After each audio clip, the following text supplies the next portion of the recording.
Hello everyone, welcome to Sumalatha an YouTube channel. ఈ రోజు మనం ఈ వీడియోలో బేసిక్ మ్యాథ్స్ సింబల్స్ గురించి నేర్చుకుంటున్నాం ఫ్రెండ్స్. 3 సింబల్స్ గురించి మనం ఈ వీడియోలో నేర్చుకుంటున్నాం. ఫస్ట్ వచ్చేసి లెస్ దాన్, గ్రేటర్ దాన్, ఈక్వల్. మరి లెస్ దాన్ గ్రేటర్ దాన్ అనేది కన్ఫ్యూజ్ అవ్వకుండా గుర్తుంచుకోవాలి అని అంటే లెస్ దాన్ చూడండి ఫ్రెండ్స్, ఎల్ షేప్లో ఉంది. ఎల్ షేప్లో ఉంటే ఎల్ని కొంచెం బెండ్ చేసి రాసినట్లయితే లెస్ దాన్. మరొకటి greater than, less than, greater దాన్. ఈక్వల్ అనేది మనకు గుర్తుండిపోతుంది. కానీ చాలాసార్లు కన్ఫ్యూజ్ అయ్యేది లెస్ దాన్ మరియు greater than. Less than L, L అంటే లెస్ దాన్. గ్రేటర్ దాన్ దానికి ఆపోజిట్ది greater than. Okay friends, comparing the numbers by placing appropriate symbols less than or greater than in the space given. 2 questions అనేవి ఇచ్చారు. ఇందులో less than వస్తుందా greater than వస్తుందా మనం find out చేయాలి friends. First చూడండి ఫ్రెండ్స్, 6, 9. 6, 9లలో ఏది పెద్ద నెంబర్? 9 అనేది పెద్ద నెంబర్ కాబట్టి 9కి సైడ్ మనం 2 డాట్స్ అనేది పెట్టుకోవాలి. 6 అనేది స్మాల్ నెంబర్ కాబట్టి 6 సైడ్ 1 డాట్ అనేది పెట్టుకొని ఇప్పుడు మనం కలిపేసుకోవాలి. చూడండి friends, 6 less than 9.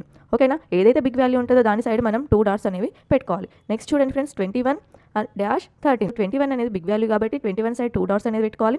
13 side 1 dot అనేది పెట్టుకోవాలి. ఇప్పుడు కలిపేసినట్లయితే మనకి